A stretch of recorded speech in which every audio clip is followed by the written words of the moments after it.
Well, hello, great evening, everyone. Welcome to the I Am Transformed show, where we interview real people with real life and powerful transformations.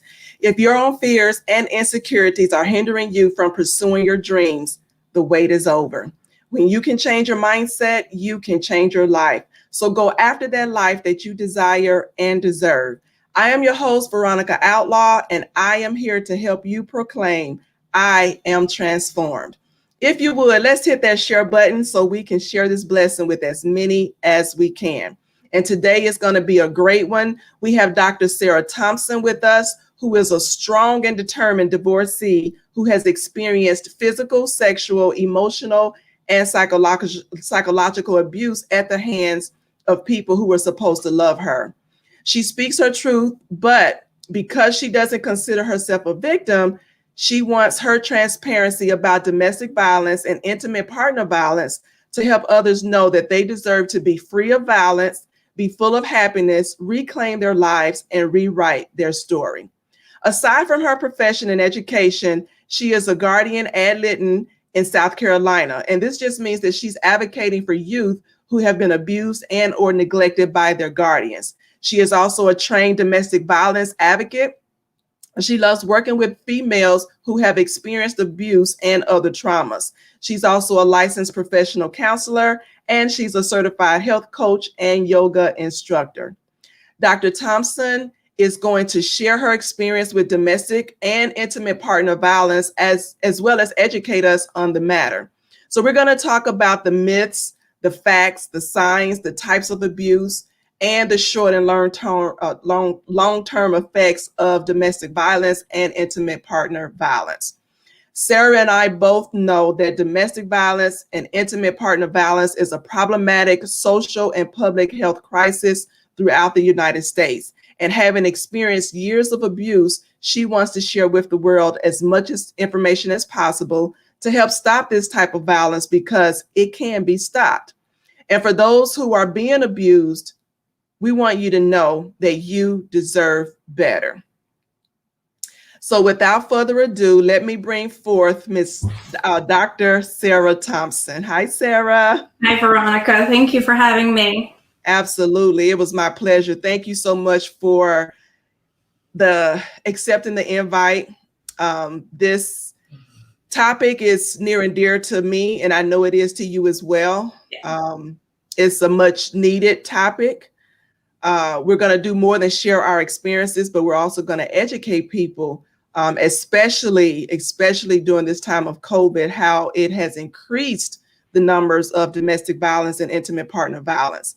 So without further ado, Sara, let's get started with you telling us who is Sara.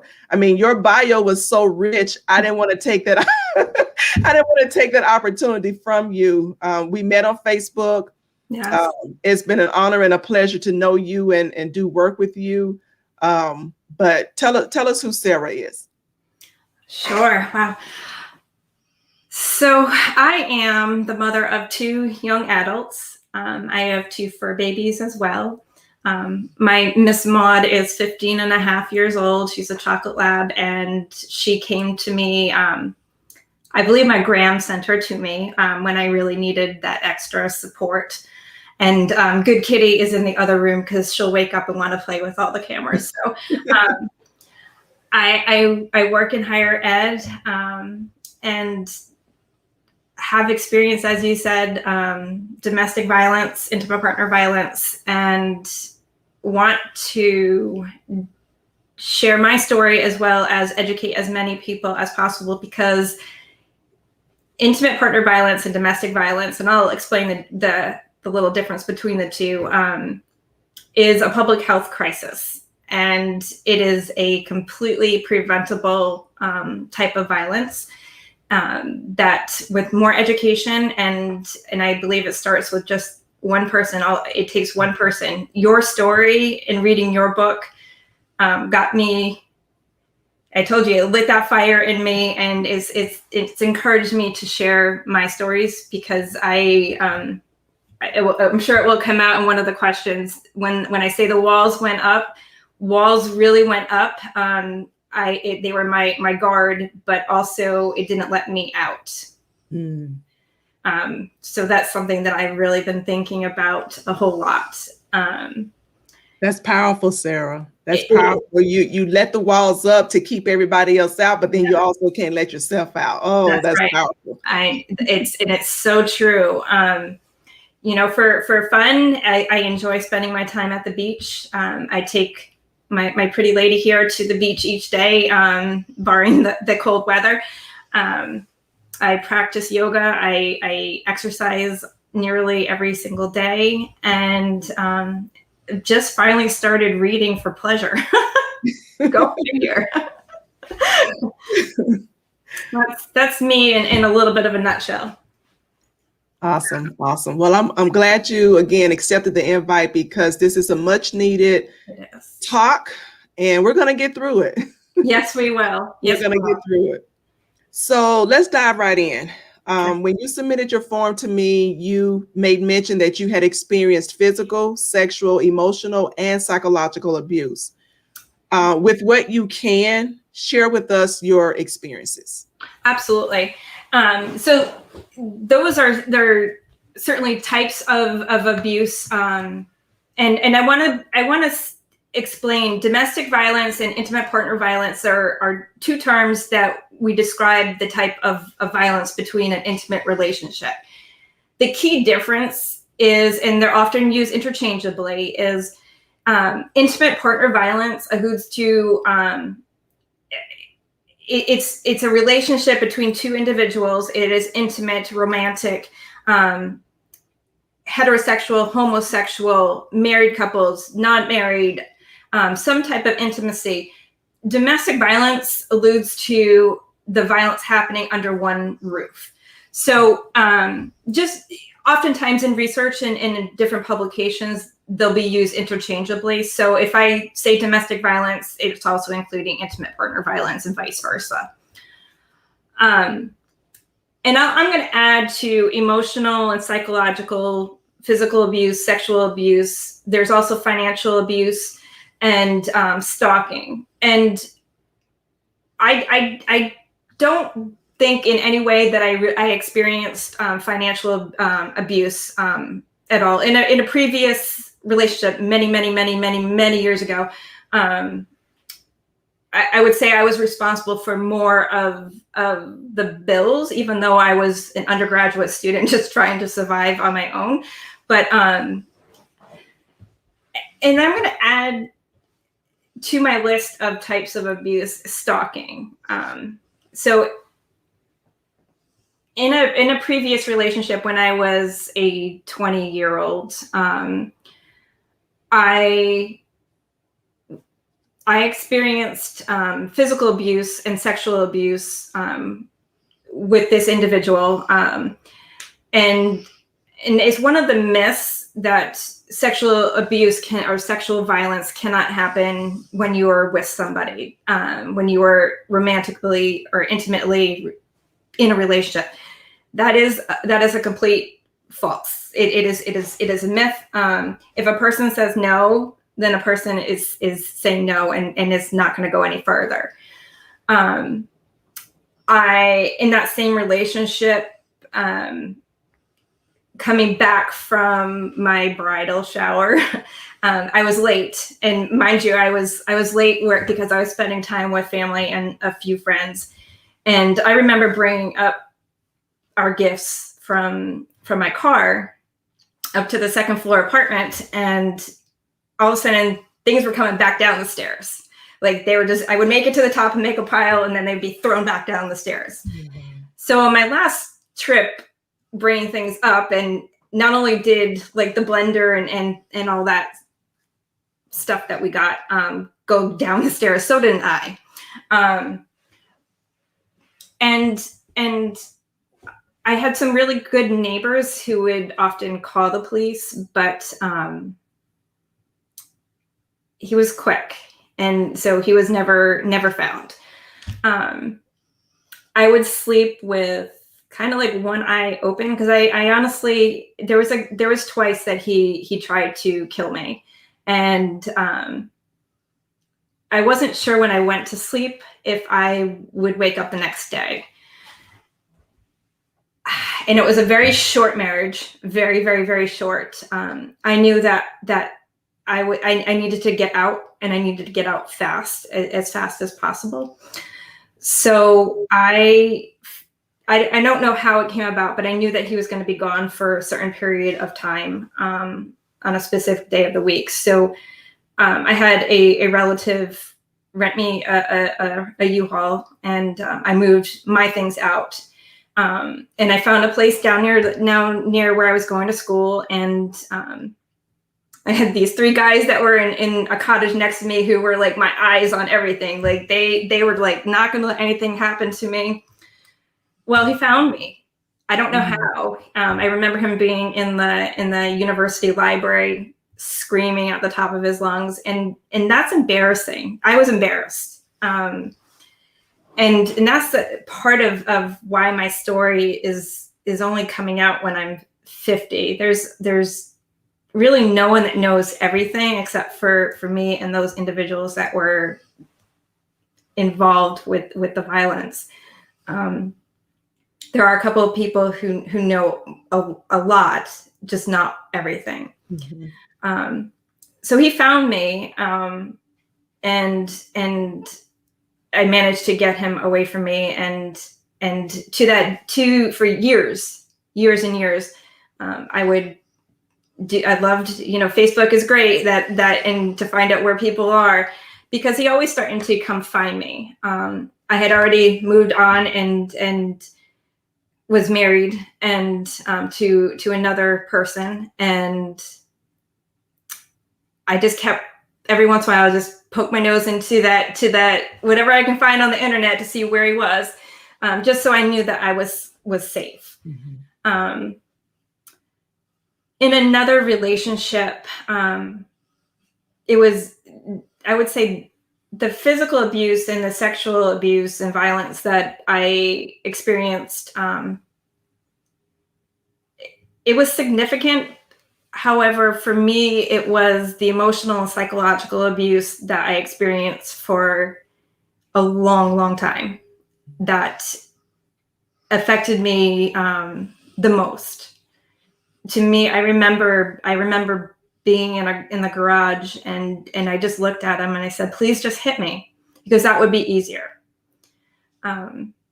So those words are extremely hurtful, and one of your questions of that towards the end is, those have affected me daily. It's not that it's something I don't wake up in the morning and think, all right, let's think about this, but I know in relationships, it has affected me. My self-esteem in general, at times, I've struggled. It's a terrible thing to be called names and be put down and by somebody who has said that they would love you. Right. Yeah.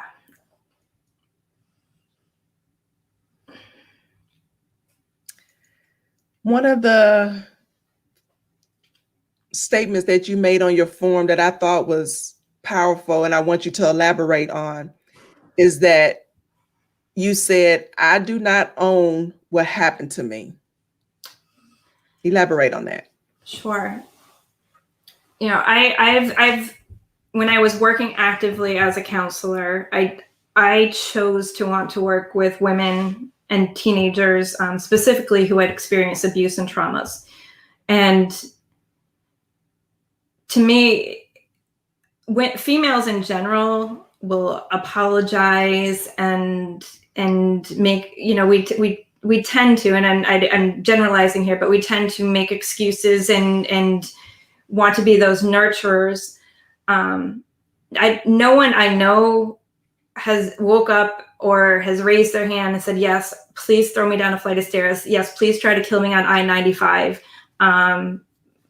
Please force me to do X, Y, and Z." I have yet to meet that person who wants that to happen.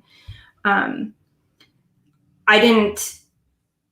I did not do anything. I'm not a perfect person, but no one has done anything in their lives to deserve to be called a name, to be hit, to be stopped, to have their entire lives controlled. So when I say that I do not own what happened to me, it happened. I can't change it. I can use my story to help support other people, let them know that they're not alone. I just will not own those actions because I did not. Those were not my actions. Exactly. We have a comment that says physical abuse is horrible, but emotional and mental abuse is as well. And sometimes the emotional and the mental abuse are discounted. Absolutely. And I totally agree with that. Absolutely. Agree. And I'll tell you why. It's because we can't see it. Right. When we think of even just mental health in general, a person who can have diabetes, cancer, they can have hypertension, all these medical diagnoses. And we're okay with a person taking a prescription. We're okay with a person going to receive cancer treatments. We're okay with catheters being put in for hearts and all that. But when it comes to mental health, we might be getting there a little bit, but we're not all the way there. It is still something that there's a stigma attached to. And the fact that you can't see somebody being called a B word, we can't see, you don't see those things. Mm-hmm. And so they're sometimes just thought of as not being abused. Right. And they should not be discounted at all. That's right. Because a physical abuse that may happen might leave you with a black eye, bloody nose, busted lip, like in my case. Right. But over a period of a couple of weeks or so, those bruises were gone. But the words that pierced your ears and your heart still carry me to this day after 30 plus years. Yep. To be humiliated in front of children or other people, like you said, called names or belittled, all these things that are not loving can pierce you and cause damage to your self-esteem, your confidence. And it's unfair. It's not right. It costs us nothing to be kind and to say kind words. And so absolutely, those are discounted, but they could be worse than the physical abuse. In my case, I would say absolutely. I had a previous partner, and I just using those terms loosely, that he would call me Big Butt. That's what he would call me. And then he's the one with the when I was referring to the garage, and I told him I would rather him hit me than continue to calling me a word that I just won't even, hearing it makes me want to cringe. But those are things that have affected my ability to have entered into another relationship, because I was so hyper vigilant and I was looking, because I knew there's got to be something. There has to be something there, because it's happened before, and it happened before. So I spent time, and I think this person is listening right now. I spent time looking, because I knew that it had to. Why not, right? But that time, I lost time because I was so set in finding something that wasn't there. But the emotional and psychological traumas are, and it affects your stress level. I have a difficulty at times concentrating, and I know when I start to get overly stressed, because I can shut down like this. Forget the walls, I can shut down completely. Yeah. So Do you think now, after all this time has passed, that you still have walls up and that you still have residue that will impact a future relationship? I'd say that my walls have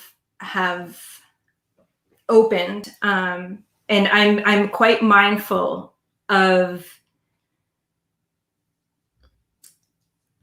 actions that I've taken and relationships that I've gotten into, and I'm thinking of the past couple of years. I was finding myself looking but finding and getting into a relationship that I knew wasn't going to go anywhere, and because I didn't want to go there with that person. The walls I think the walls will be there as a protector. I turned 50 this past summer, and it was kind of like my aha moment. It wasn't a midlife crisis where I needed to do something, but I was like, all right, at least half your life is over. What are you going to do for the rest of it? I don't want to be, I don't want to be alone. I want to, and I know that I can share my life with somebody. It's trusting myself to trust another person. That's what it comes down to. But it has affected everything really that I've done. I agree.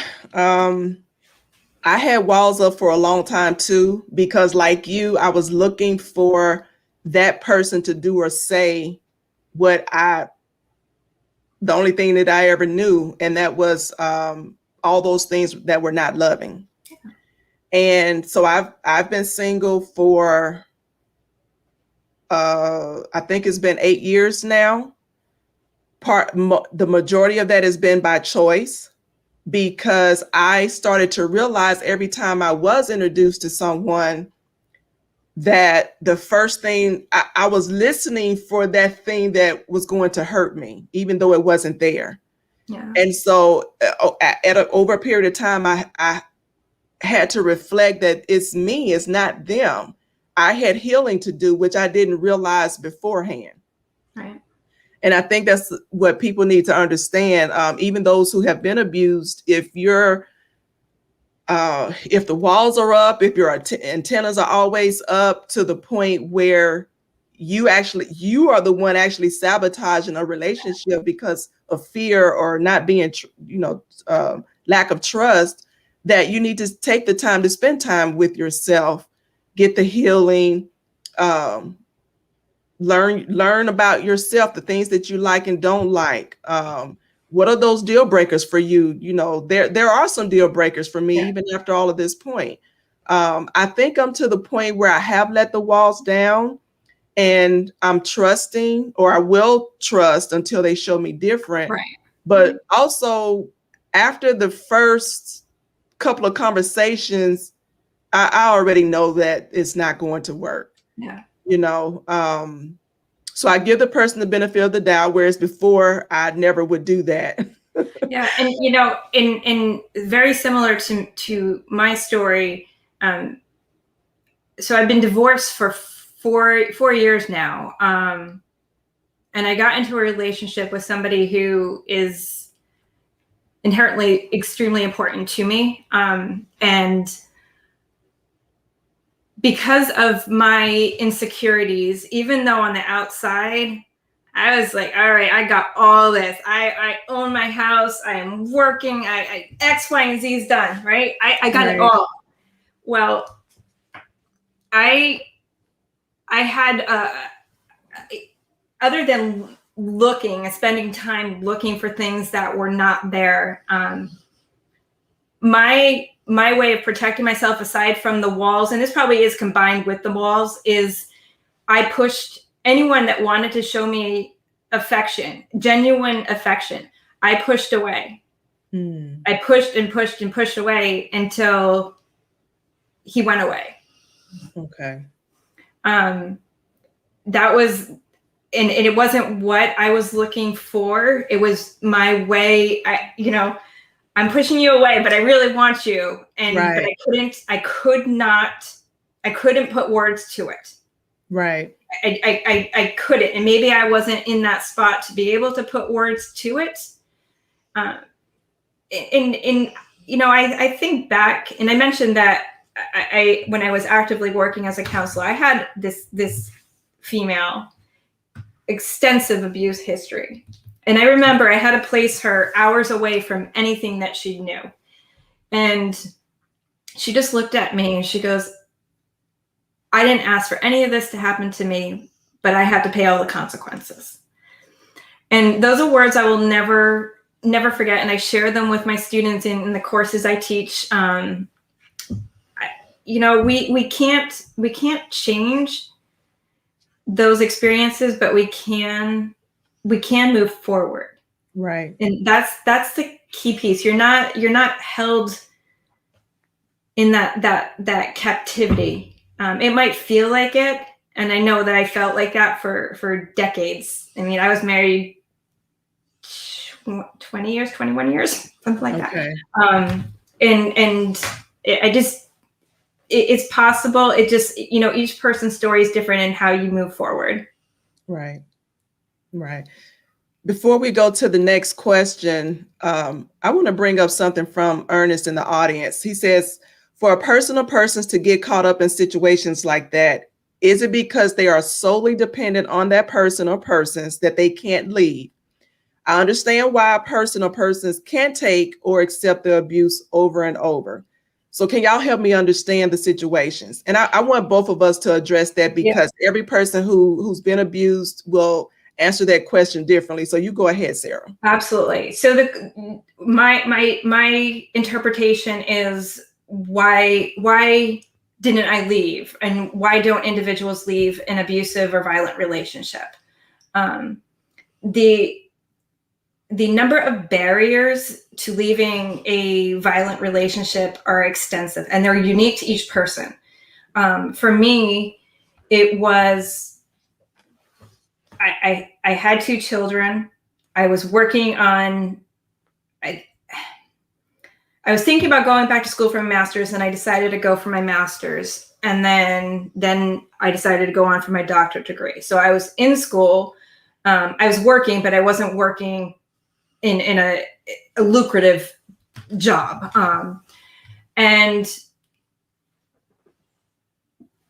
But at the same time, and I had a very dear friend of mine who stuck it out with me. She listened to me. She didn't question. She just was there. And it came back to, it took me, I filed for divorce in 2010. And then I pulled that one because it was turning into a very bad situation, and filed again in 2016 or whatever it was. But anyways, it was that promise. All right, so this is not going to happen again. I love you. And when the person that you are with says that, and I'll change, and it's the stress of this,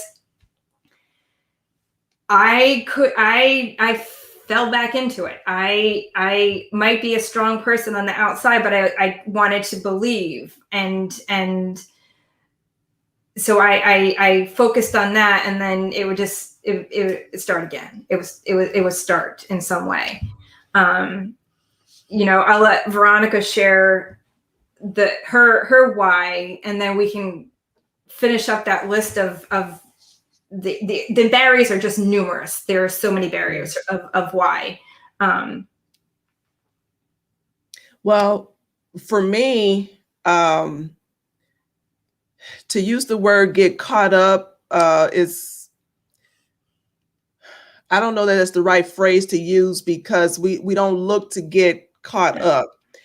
For me, I was in my early 20s. When I left home, I had no concept of dating, because I wasn't allowed to date when I was in high school. So when I left home, I didn't have the tools that I should have had to discern really what was loving or not loving. I was not dependent on my husband, the first husband. I was working a job. Matter of fact, I was working 2 jobs at the time. Financially, I could manage my budget, pay my bills, take care of myself. I had my own apartment, my own car. So I wasn't dependent on him for finance or to be taken care of. The first year or so of our marriage or of the relationship, it was more, and I didn't know the terms of abuse at that time. I'm in my early 20s, but for me, the abuse was isolation and control. And I didn't even know I was being isolated. So for example, at the time I was living in Chicago, when I wanted to get up and leave, like I would always do before him, if I wanted to drive 12 hours to go home to Mississippi and visit or visit friends, I had no one to answer to. So I did that. Getting with him, every time I wanted to go somewhere, he would surprise me with a trip or let's go and do something or, whatever. He always made it seem loving. There was never any indication that he was being controlling to the point where I was being isolated.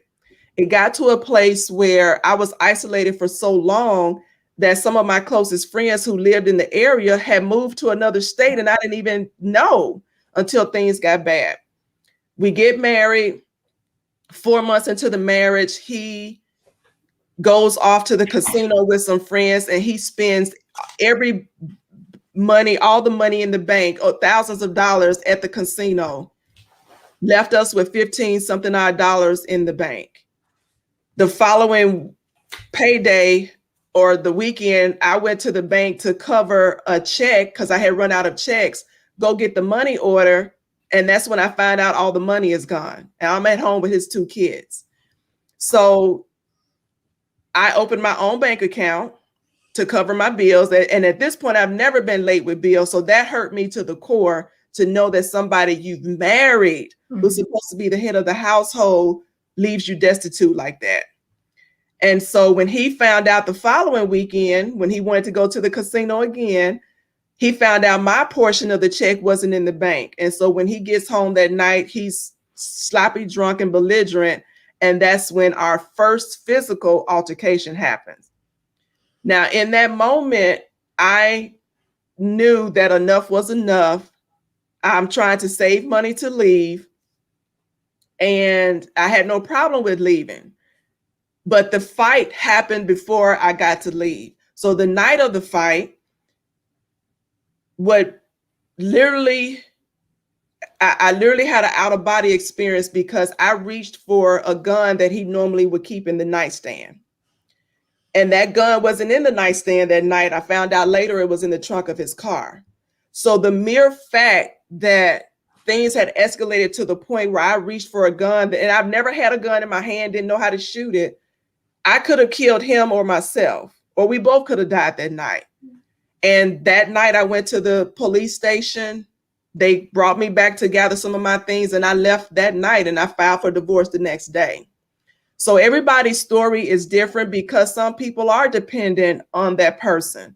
But again, sometimes that dependency is the financial abuse where they control the money. They don't even give you enough money to buy gas. They want to make sure that every dime they give you, they know where it's going, and they know that you don't have enough to escape.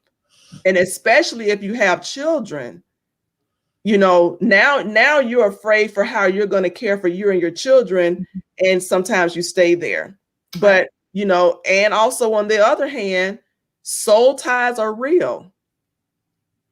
Some people put stock in the amount of time they've invested, sentimental reasons. I didn't care about any of that. I knew it was time to go before somebody died. Yeah. And I never looked back. Until this day, I don't know whether he's dead or alive. I filed for divorce, and at the 8-month mark, we were divorced, and I never looked back. I left the house with the clothes on my back and what I could get in my suitcase, the furniture, everything else. I didn't want. And And I think a lot of times that's also an issue with people fighting for physical items. You can get those items back, you can restore. Don't let a kitchen table or the living room furniture keep you in bondage. You can get that again. You can replace money. Yeah. So, yeah. So, and I think it's an important thing to because we mentioned power and control. That is the essence of, that is the foundation of a violent relationship. And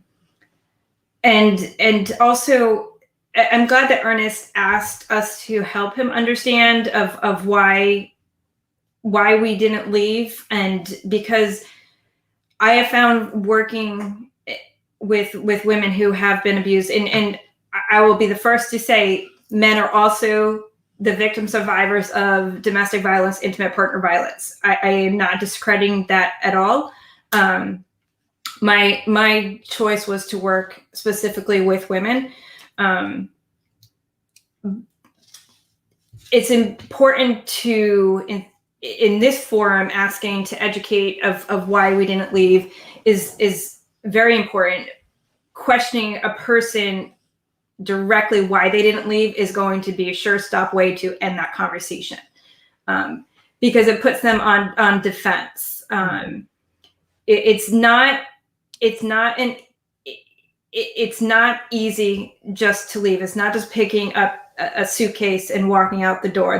There's lots of facets to it, and why somebody stays years, decades, or can turn around and leave within 2 days. So each story is quite unique, but at that, we have to remember there's that power and control, and also this really falls into the cycle of violence. So cycle of violence, there's generally 3 phases. There's a tension building where a person might be sworn at, belittled, little put me downs, just enough to get underneath the skin, just to know, okay, I this is not going to end well. And that could go on for hours. It could go on for days. It could go on for weeks, that tension building. And as we know, as people generally think of like stress, if you're stressed on Monday and those stressors keep building, by Tuesday, you're not feeling so great. By Wednesday, those muscles and everything and your head hurts. Well, the same thing with tension building in the cycle of violence. As it escalates, it just gets harsher and harsher and harsher. And then the violence happens. That's the second phase. Physical, emotional, excuse me, sexual. And then it turns into the honeymoon phase. And that's where, excuse me. And we're going to pull up an infographic that Sarah did to show you exactly in a little bit. I'm getting heated, so the honeymoon phase, the apologies, I'll go to counseling, I'll do whatever you want. It will never, ever happen again. Chances are it's going to happen again. People don't generally sign up to be an abuser one time. And as the cycle repeats, each phase gets harsher and harsher and harsher. Mm-hmm. So the more times that you hear, I'm sorry, it won't happen again, from the person you love, even though you're bleeding or you've just been raped, you've been called words that you would never repeat to anyone. But when the roses come and I'm sorry and let's go on vacation or let's buy this, it just starts. Right. And you also have to understand that abusers are very manipulative. And for me, it was more, I knew that early phase before it got physical didn't feel good. But also in my mind, because I'm very young, I wasn't educated on these things. So I go by what I remembered seeing growing up, and the fact of, your parents or grandparents or aunts and uncles telling you, you get married, you stick it out. You stick it out through thick and thin, better or worse, and all those things. But not telling you that the better or worse is not abuse. I wasn't deserving. No one is deserving of abuse. But when you're not educated, which is what we're hoping to do here today, is why most people end up staying, because most of these women and or men may not even know that they're being abused. They're trying to stick it out because they're married, or they're trying to stick it out because they have children. And then there's the safety factor. If I leave, am I going to be followed? Am I going to be stalked? Am I going to be killed? What's going to happen to the kids? There's so many different facets of it there's no cookie cutter answer for any one person. Right. And I'm glad that you mentioned when you said that, because for both of us in our first relationships, we were very young, and I honestly, like you said, yes, now I know that it was abuse, and right.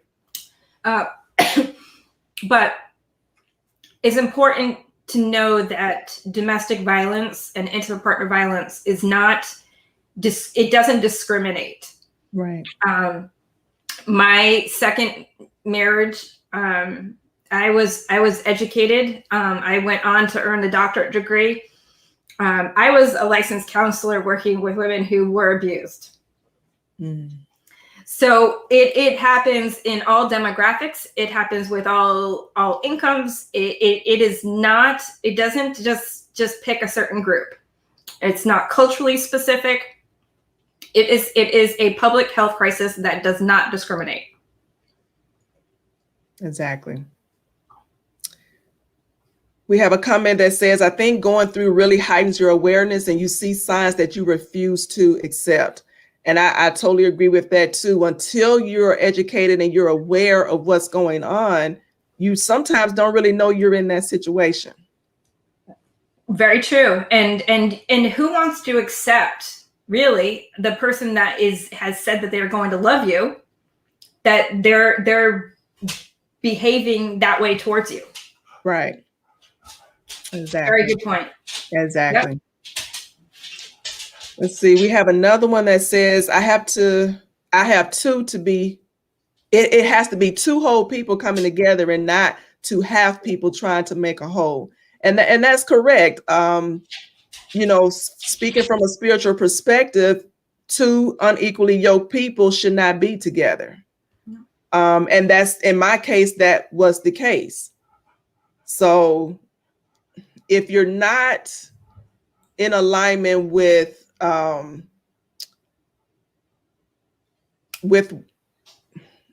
what is outlined in the Bible for you, you're not going to live that lifestyle. And so making those horrible decisions, it just doesn't make for a great relationship. It doesn't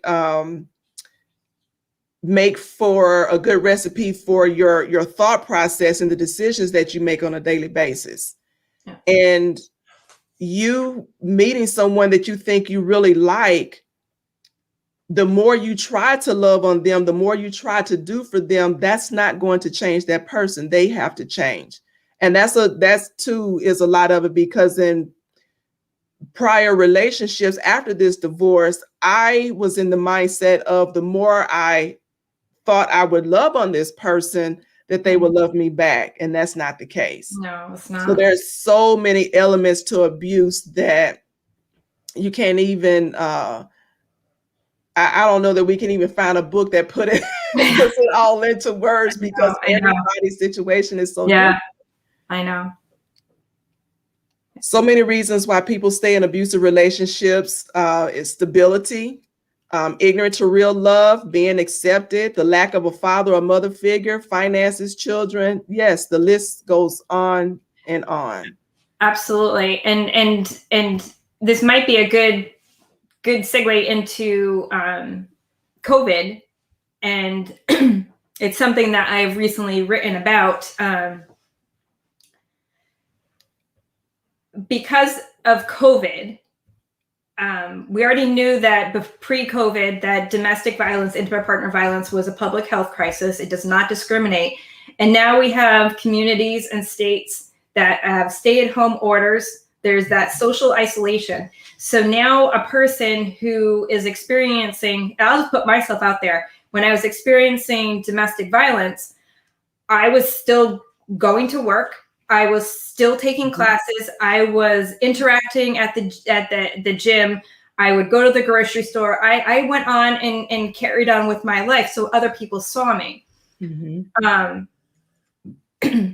With COVID, people who are in intimate or who are experiencing intimate partner violence are now isolating with their abusers.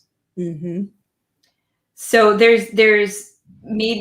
today there are more shelters that have opened up their doors. However, for an extended period of time, rates of domestic violence have increased. I don't have the figures up, but there's some within weeks of a stay-at-home order.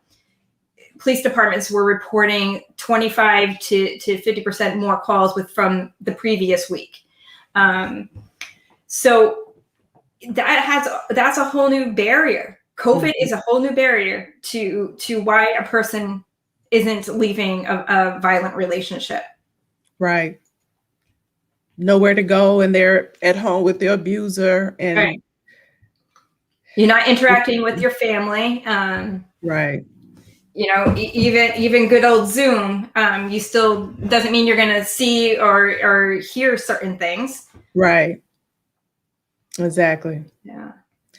So, Sara, have you forgiven your abusers? That's a great question.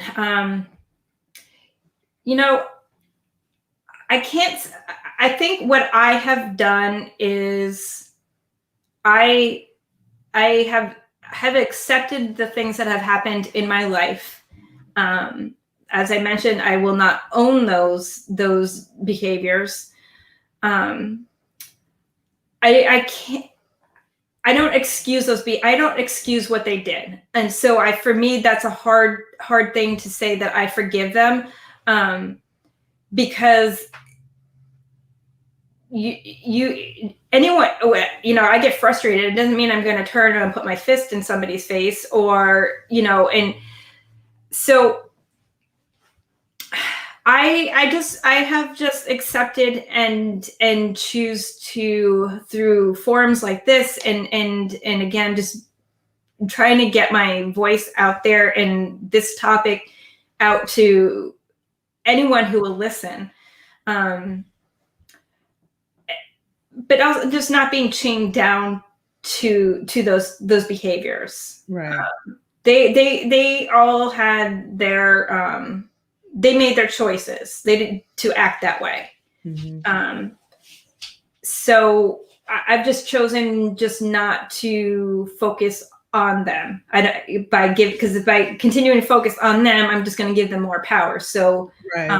Now I'm taking the power and I'm using it in a way where I'm hoping that somebody who is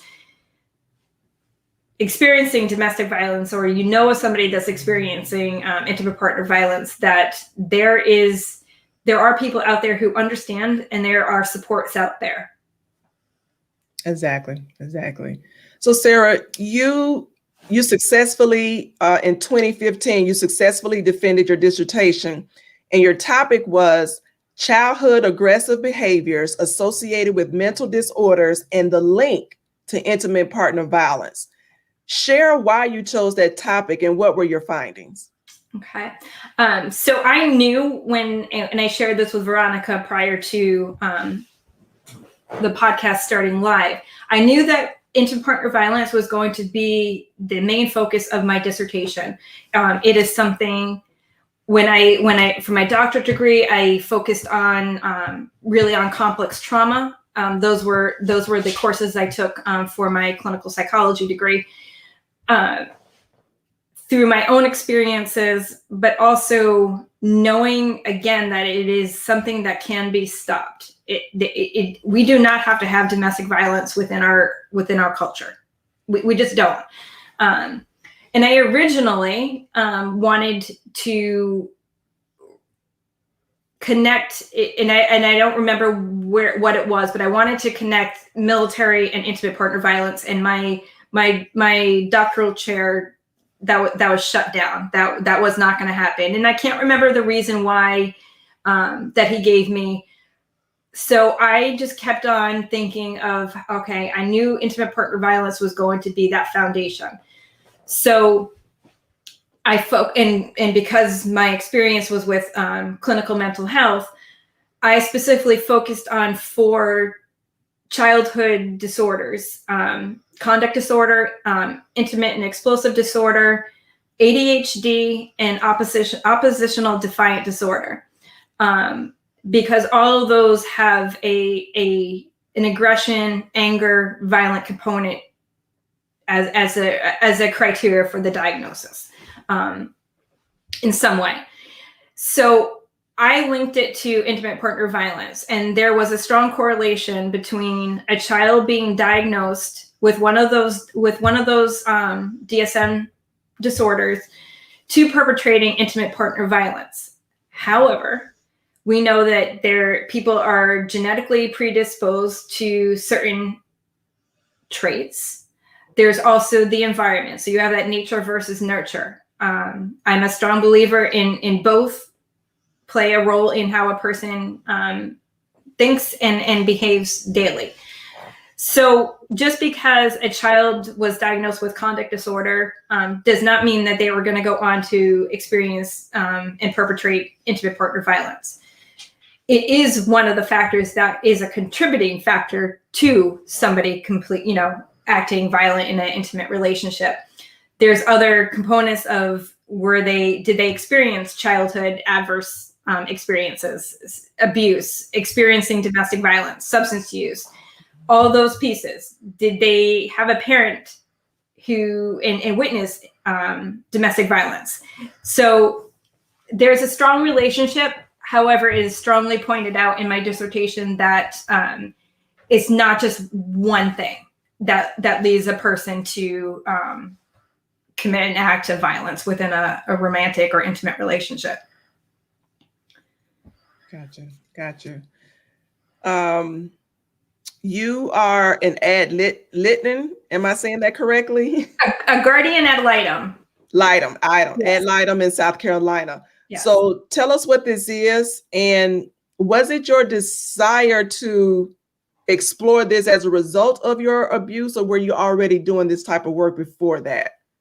I really have always worked or volunteered within a human service, social service type of placement agency. Okay.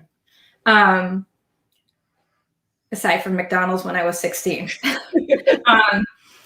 So I was in my happy place in South Carolina. I pushed away the person that I wanted to be the closest to, but I pushed him away, and found myself very alone in a place that I did not want to be alone. So I have Miss Maud here, and then I know that there are many families out there that are struggling with a lot, with a whole lot. And then there's those kiddos who are being abused, most sexual abuse, and perpetrated by those who are generally within their family system. And I was at a gathering with a group of individuals who were older than I, and it was just a meetup group. And I was chatting to my left in a conversation, but I could hear the conversation to my right. And there's this older couple who were tired, talking about being a guardian ad litem. I said, "Oh my gosh!" So I turned my car, to my right. I'm like, "Tell me more," because I kept finding everything in North Carolina, and I'm in South Carolina. So they had already signed up for the training, and signed up for the training, and I got the contact information. She was screenshotting, sending everything to me, and I just signed up to do it. I went through the trainings, and in short, a GAL is an advocate for a child who has been abused or neglected. And you are their advocate throughout the whole court system. It's not that they don't testify, but oftentimes the judges will take our notes and our recommendations because we are working for that child. And so for me, it was, I feel like I have been gifted with experiences and also my education. And if anything, I would say that I'm an advocate at heart, and want to be a voice for those who are not able to be heard. And so that's what prompted me. So yes, it filled some of my time, but it also, I am that giver. I like to do for other people. And it was a way of giving back, Okay. in a meaningful way. Okay. Which leads me to the next question. Because you love working with females who have experienced abuse and other traumas, you trained to be a domestic violence advocate. What made you do this? Okay, so my training to be a domestic violence advocate came when I think I had just started my master's degree, and I needed some type of income, and so I was hired for a program that provided visitation for youth whose parent was accused of domestic violence. So I spent a lot of my time with monitoring the visitation between the perpetrator of the violence and the youth, anywhere from infancy up to 18. And it was all, under cameras and highly protected. And we had to, one parent, typically it was the mother came in one door, he would already be there waiting in his little room. And I say he and she like that because that was really the breakdown. I honestly cannot recall a female as the perpetrator for where I was working. And while I was not happy, I did my job and I did it well, but I could just, I only remember one, I call him a kiddo. I mean, he couldn't have been 18, 19 years of age. And he pushed his girlfriend. He knows he did wrong. He also knows that he lost opportunity to have custody of his infant daughter because of that, and was doing everything he could by the book to make it right. He wasn't going to be able to fix what happened between him and his girlfriend, but he did not want that for his daughter. And in about a year and a half working there, that is the only case that I felt like something good was going to come from it. So my training came from monitoring the perpetrators, making sure that they were not sneaking notes into their child's backpack as a trigger for the mom or a threat, or, that's where my training, why it came about. But I've used it to certainly clinically, but also I ran support groups at a domestic violence agency in Maine, and I love the group forum because it helps. There were certainly some individuals who were talkative, and then there was those who were very quiet and were unsure. but to know that you weren't alone in experiencing what you were experiencing, that is so therapeutically beneficial. Just to get that strength from somebody else. Right. So that's where that training came in for. Okay. Yeah. Is there any level of abuse that you can't handle when it comes to being an advocate? And the reason why I ask that is because when I say level, let me give you an example. When I lived in South Carolina, I also trained to be a domestic violence advocate at a local abuse agency. And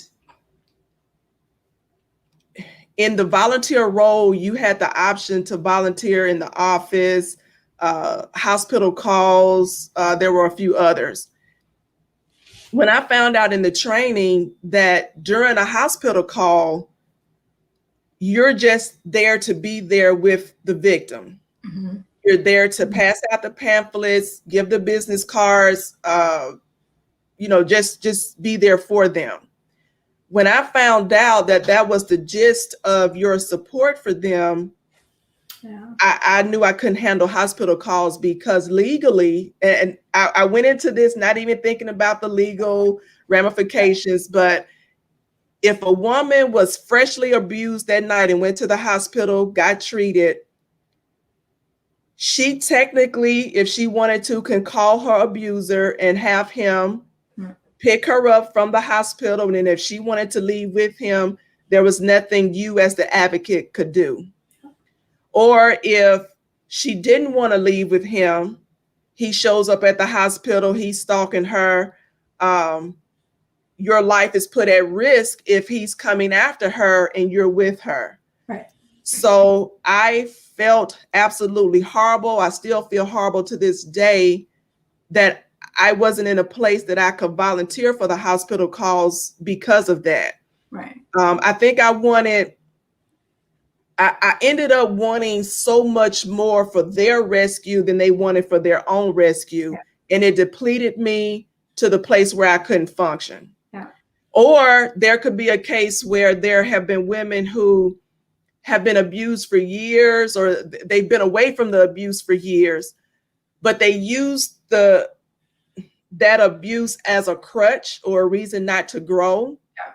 Yeah. So I personally have found my sweet spot in helping abused women who are stuck. They're raising their hands and they're saying, I'm ready to reclaim my life. What do I do? Right.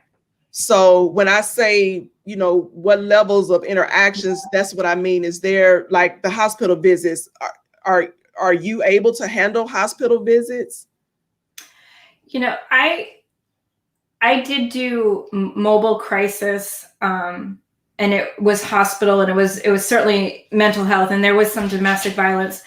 So that really, I only had a few experiences with that. I think what really, for me, was challenging was when I had female clients who fought back, and because they put a mark on the person who has been horrifically abusing them for a period of time, they were arrested.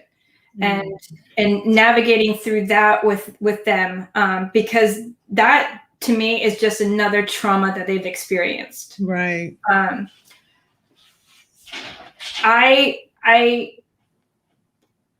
it's something that I struggled with as for guardian ad litem, because you have to interview all parties, including the abusers. Well, in my mind, I have a very special place for people who who sexually abuse a child, another person, and that special place is not very special. And so I have a hard time looking at another person who's been, even though they haven't gone through the court system, they've been accused of it, of giving them the benefit of the doubt, because I don't have the benefit of the doubt for you. I have the 16-year-old in front of me who's telling me things that should never have ever happened. Right.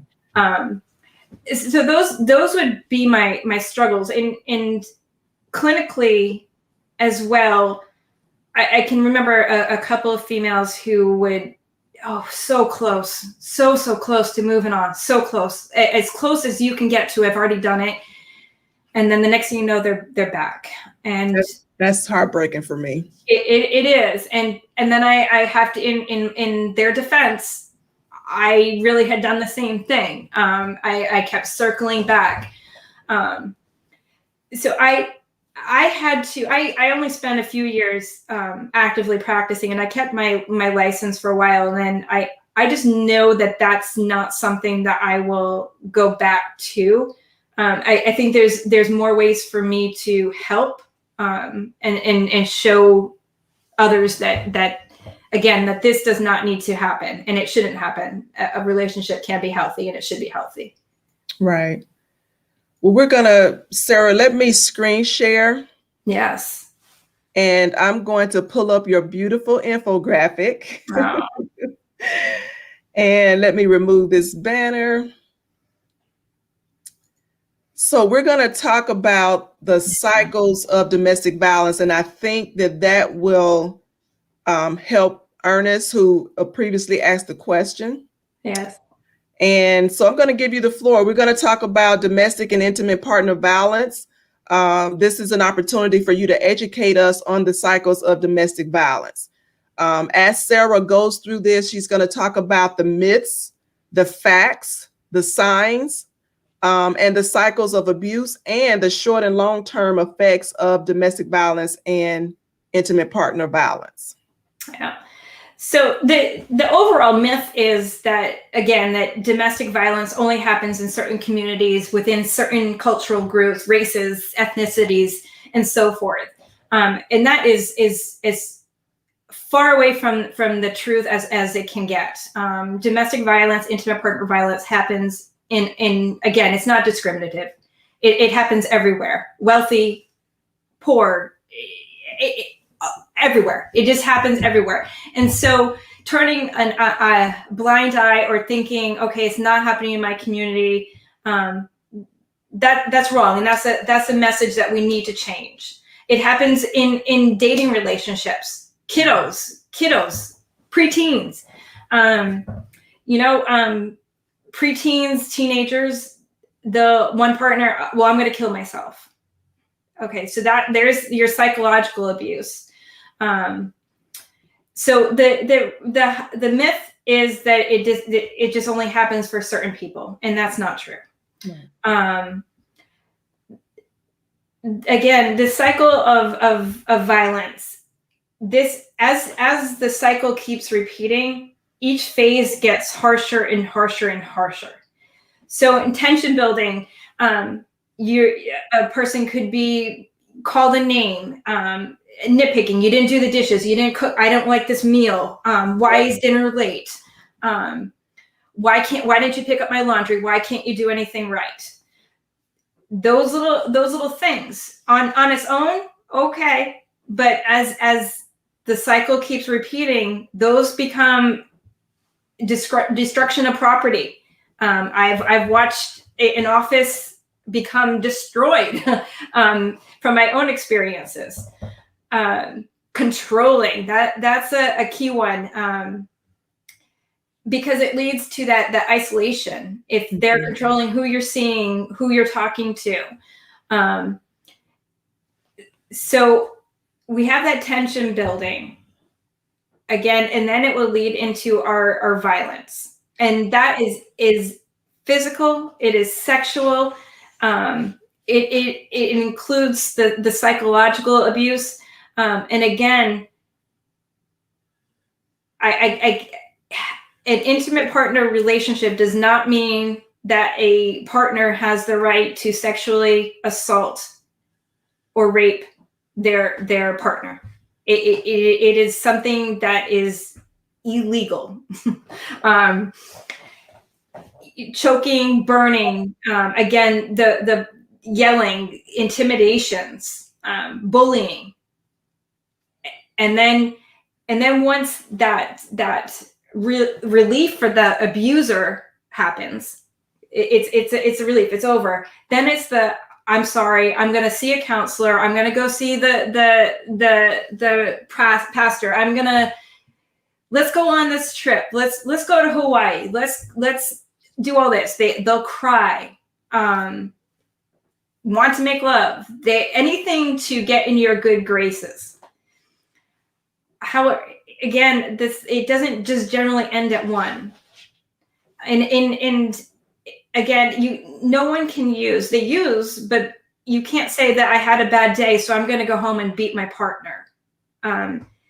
There are other ways to handle what's happened at work. And again, there's a lot of different reasons why a person will engage in violent behavior in a relationship that they're in.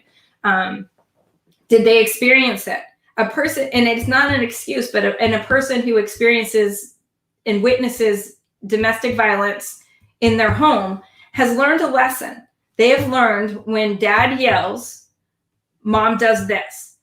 When dad hits mom, they learn that whatever their need was, it's taken care of.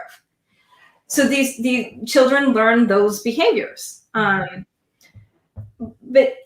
it is possible to break the cycle of abuse. A person who is sexually abused as a child does not mean that they're going to sexually abuse as they get older. So having supports and that resiliency, and knowing that you're not alone. Now, the National Domestic Abuse Hotline number, 1-800-799-7233, which stands for SAFE. They have a live chat on the computer. There's a quick exit up in the right-hand corner for anyone, and it doesn't keep track of that browsing history. With that said, and this is a challenge when you are isolating at home because of stay-at-home orders, or everyone's at home working because of COVID, having that computer time to yourself or a phone time just to use the bathroom and make a phone call, that it becomes a little more difficult. It's not impossible, but it becomes it's another barrier. And with these phases of the violence, 1 in every 4 females and 1 in every 10, and those numbers, I believe, and from research I've read, are not as accurate as they would be, because oftentimes the violence is not reported. There's a serious underreporting, and there's a serious underreporting of men who experience intimate partner violence or domestic violence, as well as the LGBTQ community. There is a belief that just because a man should not, there's no way a man can be abused by a female. Well, it's not just female to male. There's men in homosexual relationships, so it's male to male. So we need to, again, remember that this does not need to happen in our society. It shouldn't happen in our society. It does not discriminate. And it takes one person to make a difference and ask a question if somebody is okay and how you can help. You don't even have to, you're not there to solve the problem. You can help and listen.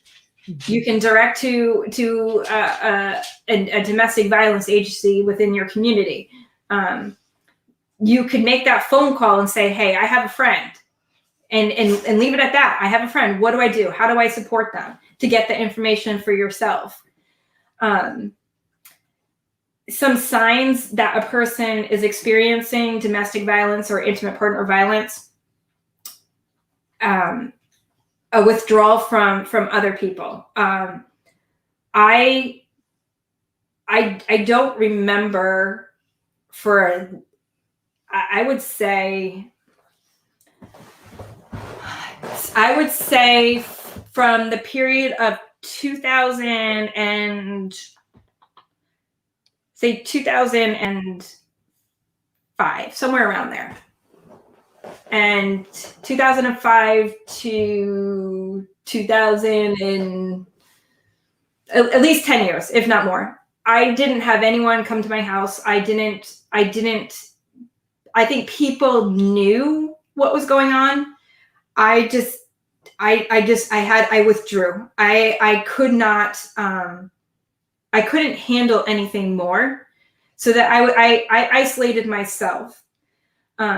Certainly there's physical signs that is somebody, black eyes, the finger marks, burns, things that you just like, and the excuse of walking into a door might be used a little too much. But we have to remember again that a huge part of this is the emotional, psychological abuse. And those are signs that we don't see. So if you notice a change in a friend's or relative's behavior, chances are something's amiss. And asking them if they're okay. Just asking if they're okay. That means that somebody cares and wants to know if they can help. Let's see. There's so many signs, changes of a person's behavior at work, their work productivity, not being able to concentrate.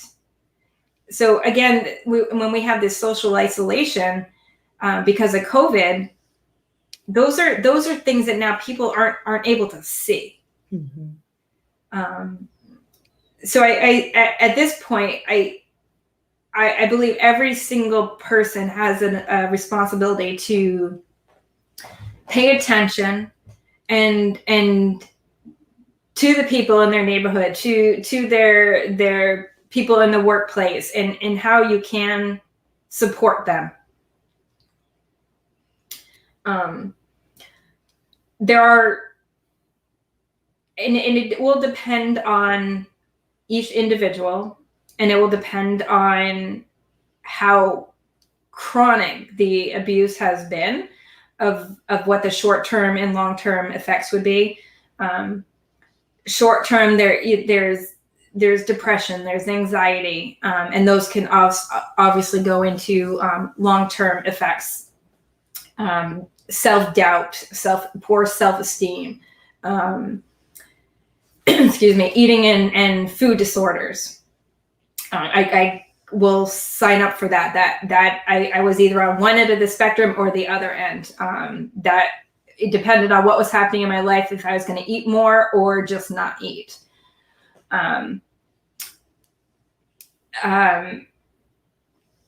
Being unsure, long term. I mean, the chronic stress. For me, I was under so much stress from what was happening in my marriage that at one point I remember, and my ex-husband was home, and I said, I need to go to the hospital. I couldn't hold up my head, literally could not hold up my head, and I didn't know what was wrong. And the amount of stress that I was under, my neck muscles just couldn't hold up this. it just couldn't. So I ended up in physical therapy, and they're like, all right, stress. And then, I had the stress highs, and I've had shingles. I've had it all. I feel like I've had it all. It takes a toll on the body, and the psychological effects can happen and last long term. Certainly fertility issues. If a person has been sexually assaulted, raped, in some way, can cause fertility issues later on. And really that self-doubt of who you are as a person, and who you can be. And it's unique to every single person. It is not a one size fits you all. and how a person navigates through their own experiences is unique to themselves. It is possible to, and we have shown that, you and I have shown that you can leave an abusive relationship. Mm-hmm. And to know that you're not alone. I think that's key.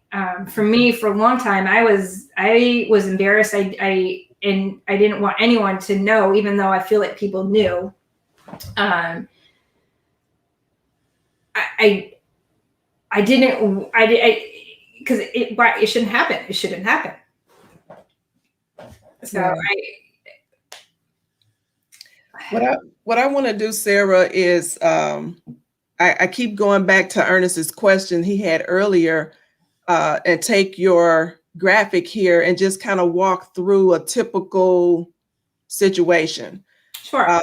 So for me, with tension building, I can identify with so many of these that I did not know at that time. And again, we have to remember that these abusers are manipulative. They're very cunning.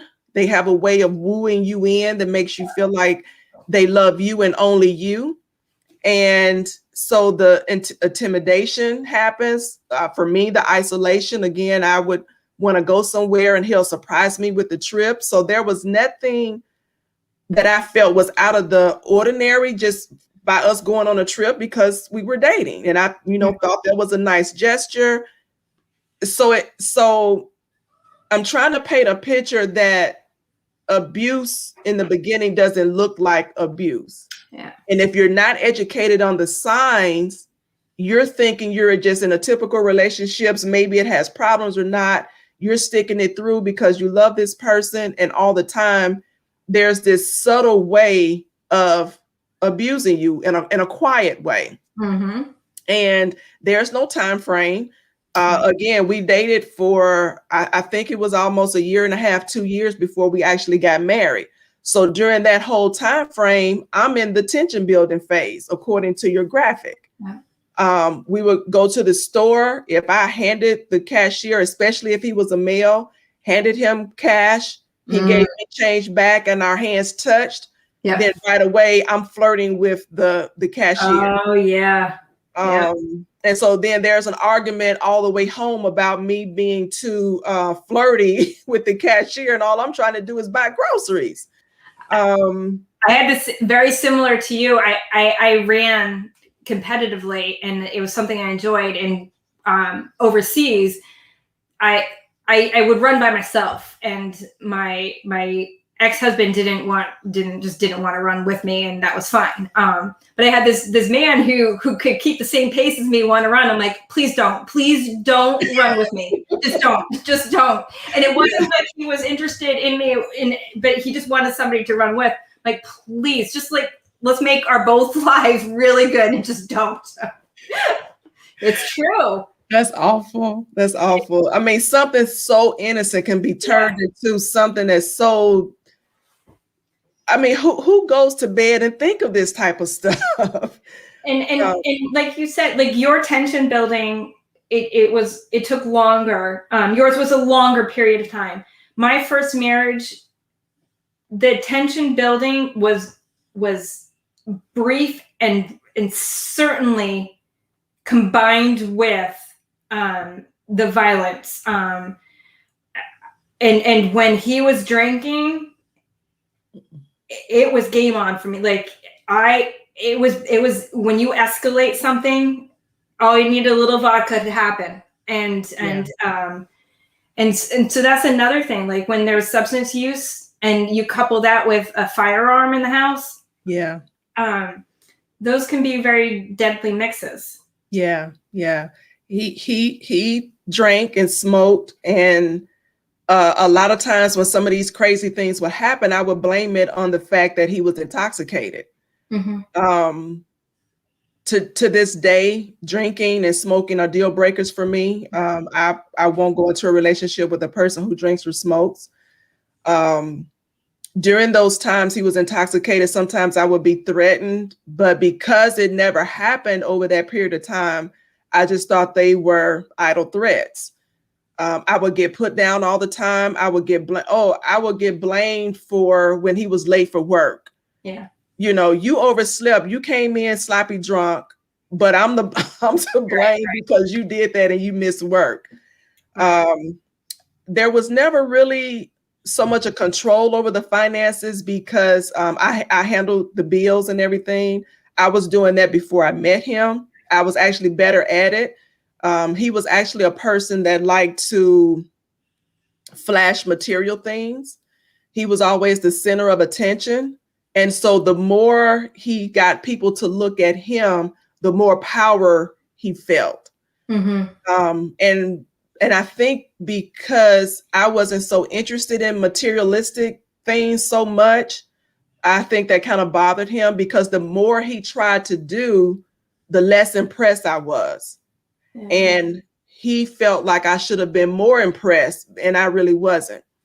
So again, to paint Ernest a picture, you know, some of these things could be happening in everyday relationships. You think nothing of it, person having a bad day. But when you've been through this process, your ears and eyes are more keen to it because now your antennas go up. You're trying to protect yourself. And at the end of the day, for me, it's all about two mature people, if they're in a relationship, should be mature enough to handle adult conversations. And if that person can't have an adult conversation, a transparent, true, and honest conversation about anything, that's a deal breaker for me also. Yeah. Because, you know, it doesn't take much to show a person love, and the same fruit of the spirits that speaks in the Bible, you have those same fruits that speak negative and violence. And so if it doesn't feel good, it's probably not good. Yeah. And, you know, as I was thinking back, because when I say that I was married, generally I just refer to the father of my two children. But, you know, my first marriage was very, very short. And I remember, again, that's the one that was the tension building was brief and the violence was the chunk of it. But I remember being in the apartment, and I was an undergraduate. I was in my final year. I was taking graduate courses. I was going to go on to pre-med, and I had this huge biochemistry exam. And he literally took my book, because we used textbooks back then, and started shredding it. And I'm like, well, what am I going to do now? So I worked at a restaurant, and the chef happened to be in this grad biochemistry class. I'm like, all right, I'm just going to go to his house, and maybe he'll let me borrow his book, and he can, you know, be off his notes or whatever. Well, then he starts drinking, and then I'm like, all right. So I leave, and I'm like, I have nowhere to go. I don't have any resource, like nothing. So I went back to my apartment and just challenged myself to know that I knew the material, but like those little things, but it was a way for him to control, because he wanted me to fail. And so the simple thing of destroying a textbook is wasn't really so simple for me, but it for him, it got a message across. Right. Under the violence cycle, some people may experience that early on. For me, in my case, it was after we got married. We were 6 months into the marriage when this happened. Like I said, he came home one night drunk, and because I did not agree to close the personal account that I opened and put it back with the joint account, he went ballistic. And I mean, this is 2 or so o'clock in the morning. And so he literally was fighting me like he was fighting another man. Yeah. And so I didn't experience any choking or burning. The beating did happen that one time. I don't recall any destruction of property. He was a yeller. He was an intimidator. He always put me down, always humiliated me in front of the children. The weapons, he never used any weapons on me, but I did reach for that gun that night, and to find out later it was in the trunk of the car. And again, the isolation, at the time I didn't consider it rape or sexual assault, but he would force himself on me against my will. Yeah. And because you're married, you don't know that that's considered assault. Yeah. For me, in my first marriage, and so much of this happened before I walked down that aisle. I still walked down it. His family defended him. The choking. It was more pushing pushing down the stairs, destruction of property, yelling, intimidation, put downs, humiliate. If there was a weapon in the house, he probably would have killed me. So thankfully there was not one. He did sexually assault me a couple of times. The isolation, in hindsight, yes, it existed then because he didn't want me. He wanted all that control. Like he knew if I worked down the road that I should be home at this time. However, he could do whatever he wanted. Right. Didn't matter that I was paying my own college tuition, my car payment, and all this stuff. But and in my second marriage, it was really the violence was the psychological abuse that to me was the most devastating. Mm-hmm. Yeah, this conversation is hard to have. I'm trying to hold it together. The honeymoon phase, as it's identified for me, happened after both the tension building and the violence phase. So after each incident that would happen, there was never any talk about going to a counselor or going to church or getting help because, again, I'm in my early or mid 20s, and I think he was closer to 30. So, we never were really in that space. He would cry. I would get flowers or other gifts. The way he would apologize, and again, they're manipulators, so they are great actors. Yes. They have a way of doing this that makes you believe it's so genuine, it cannot happen again. Yeah. And so he did actually talk about getting help and going to church. He actually called a pastor after I had filed for divorce and got the pastor involved. Now, mind you, he never went to church. And this was his parents' church. I went there a couple of times, but I guess he was going to pull out all the stops. Whatever could get me back to the house, he was going to do that. So he reached out to the pastor for him to call me. We were on three-way, and I'm listening to the pastor with his, biblical things that he would say. And I said to him, now this time I had a pouty mouth. Now I didn't get disrespectful with the pastor, but if I was cursed at, I would curse back, and I created some new cuss words. Yeah. But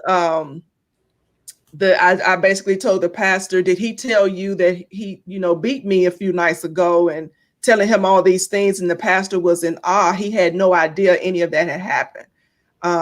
The ex-husband made him believe that I left the home and abandoned the home for no reason.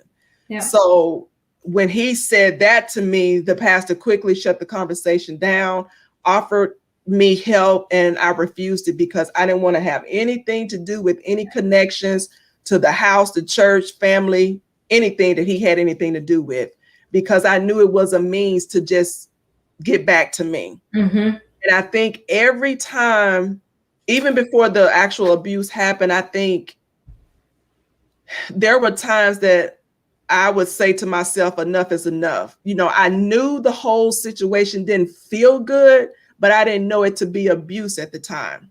Yeah. And so I would retreat to a quiet place. And I think he got hold to that I was thinking, how am I going to get out of this? Where am I going?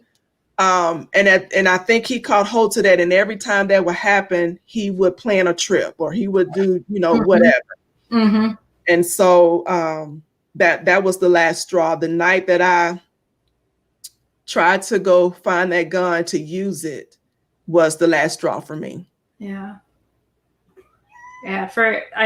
I don't remember. I honestly, I know that there was the apologies in my first marriage, but I mean, he would use a lot of what made him act a certain way or do whatever he did to me. There was always a reason for it aside from himself, and his family was very quick to just put him on this pedestal, and I was called rubbish and all. I'm like, okay, yep. My ex, there was lots of I'm sorry's and it won't happen again. And again, the excuses of why. And it took me a long time, but I just remember sitting in a recliner and just saying, I was approaching my birthday, and I'm like, I am just not going to have another birthday like this. I just am not going to, and file for divorce. So it took me, it took me a long time.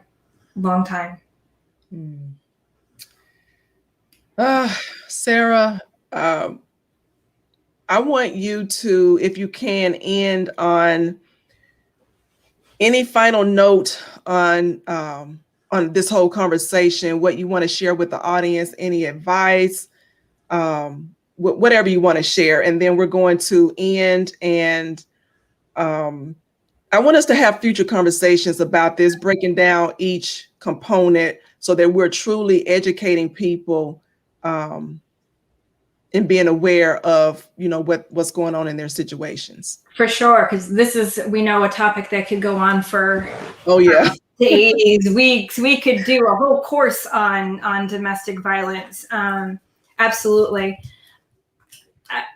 My message would be for every single person to be aware of what is going on within families, within communities, in your neighborhood, and to not turn a blind eye to what you see. All it takes is one person to ask another if they're okay, if you can support them, and also to know that you can, by listening, you are doing something for them. For anyone who is experiencing domestic violence or intimate partner violence, I want you to know that you are not alone, that there are resources out there, and there are ways to help you get out of the violent relationship. Within most communities, there are domestic violence agencies. Again, the National Domestic Violence Hotline is a wonderful resource, and they can direct you to more local areas. If anyone has questions, you're free to contact me. I will provide you with the best information and support that I can. And I just want everyone to know that you are not alone, and that we can take this public health crisis and make it not exist in our communities. Sara, how would you like people to contact you? That's a good question.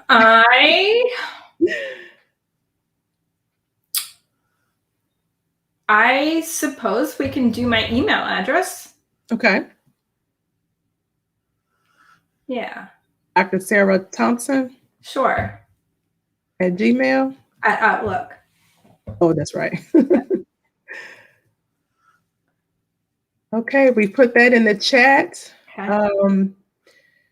You're going to see a lot more of Sara and I hope. Yes, on the 16th, right? That's right, on the 16th. But outside of that, honestly, Sara,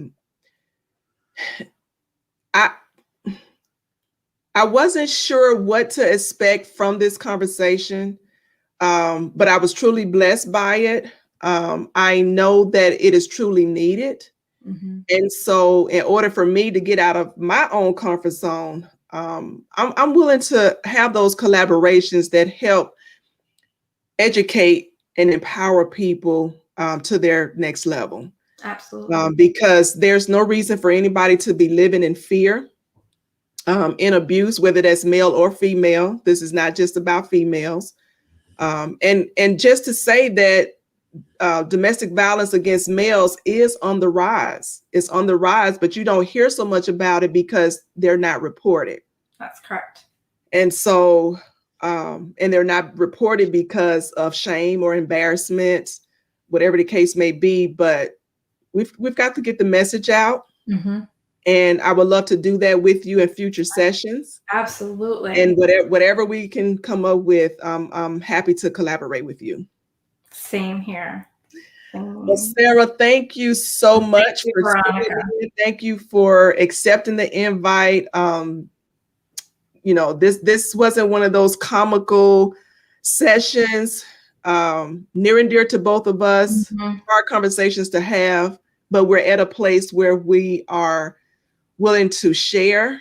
The more we share, I don't know that it gets easier, because I'm feeling like I need to go retreat even right now.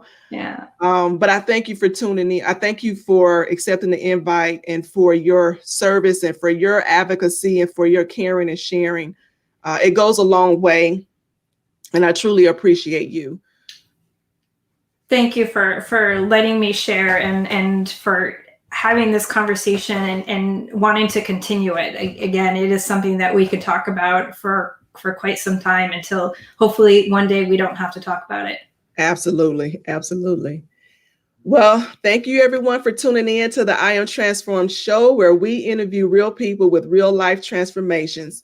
The goal is to educate, inspire, and empower you to your next level, because we've got kingdom work to do. So until next time, continue to declare and decree, I am transformed. God bless you all. Bye.